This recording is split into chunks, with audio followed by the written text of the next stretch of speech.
In here reminiscing about my time going to see wrestling in the sport at the Sportatorium that was on Katie's and Industrial Boulevard in Dallas, Texas. I started going to the Sportatoriums in the early '90s. When I was going, Booker T and Steve Ray just left before I got there to go to the WCW. But when I was there, there was a young man named Ahmed Johnson. Well, he wasn't Ahmed Johnson then, he was Mardee. And G. Swanson was there. He played Bane in the Batman movies. I think it was the third Batman movie. He played Bane. And there was also JBL there. He was there, but he was called John Hall. And I made a lot of friends there. Going to the Sportatorium was like going to church. You went there every week. Sometimes I got in free. And at that time, there was a car dealership in Dallas that was sponsoring them. And they was giving out free tickets. I think it was called Westway Ford. And so I used to go catch the bus, and the bus dropped you off right at Westway Ford. Every week I would go and catch the bus just to go and get a ticket at Westway Ford to get into wrestling for free. But a lot of people started abusing that by going and getting a whole bunch of tickets, going at different times, and they was giving away the tickets at the gate. People getting them free, so they stopped that. But I met a lot of friends, like I said. I look forward to seeing every week. One particular friend I met was name was Baboose, the Witch Doctor Baboose. He wore a dashiki, and he had a green tongue. He is my friend today. And right now his heart's still in the wrestling. He's still in the wrestling, but certain stuff happened, but he really wanted to get in it doing something. He managed Iceman King Parson at the time. And they had a feud with the tag team called the Blackbirds. And one of them was named Action Jackson. He still think he's still trying to get to the WWE. Anyway, I love the Sportatorium. I love the atmosphere. I love the wrestlers that I met and became friends with. Realize that they are real persons. Once they leave the ring, they're no more whatever. They just regular people. And you learn to love them for who they are. I met Iceman, King Parson, and Chris Adams, the late Chris Adams, and all of them people every week. And you keep going to the Sportatorium, it looks like it'll start to become like church because people will be looking for you every week. And when you don't show up, they will ask, where have you been? And I almost got into the wrestling business, I was wanting to get trained by Chris Adams' school he was having. But, for whatever reason, I didn't make it. But, I still enjoy going now.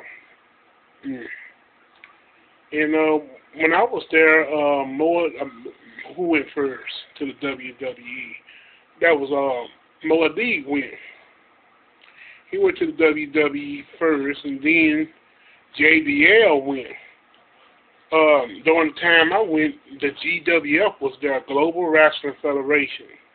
They was there. They was the hot ticket in town at the time. That was after World Class Wrestling and USWA left. And they was the hot ticket in town. People were seeing them everywhere.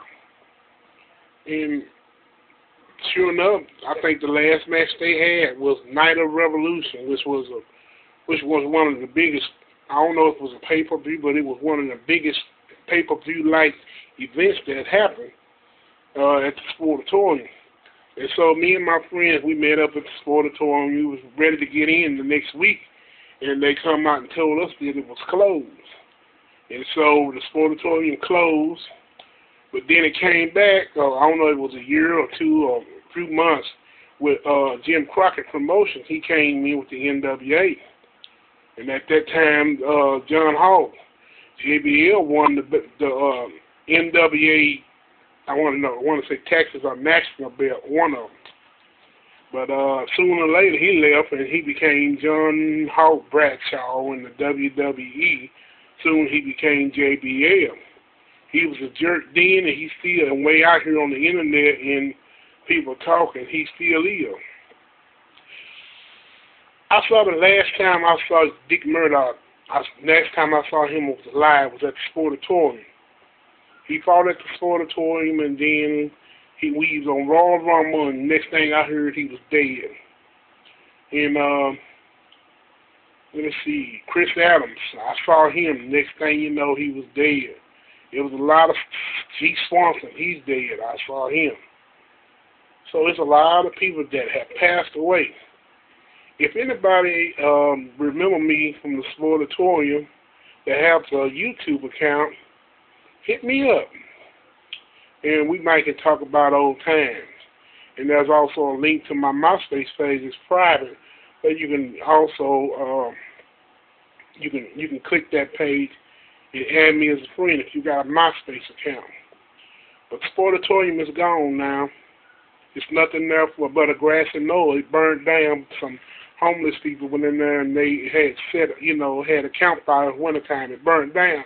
But a funny thing happened. When the Sportatorium burned down, it was 2 more factory buildings burnt down. I don't know if it was a curse or not, curse of the Sportatorium. But it's kind of funny because down the street from the Sportatorium, this big old factory, it burned down. And then next door to the Sportatorium, this other big old factory burned down. So it's a lot of space in that area on Industrial and Katie's. There's nothing there. But it was good times at the Sportatorium. I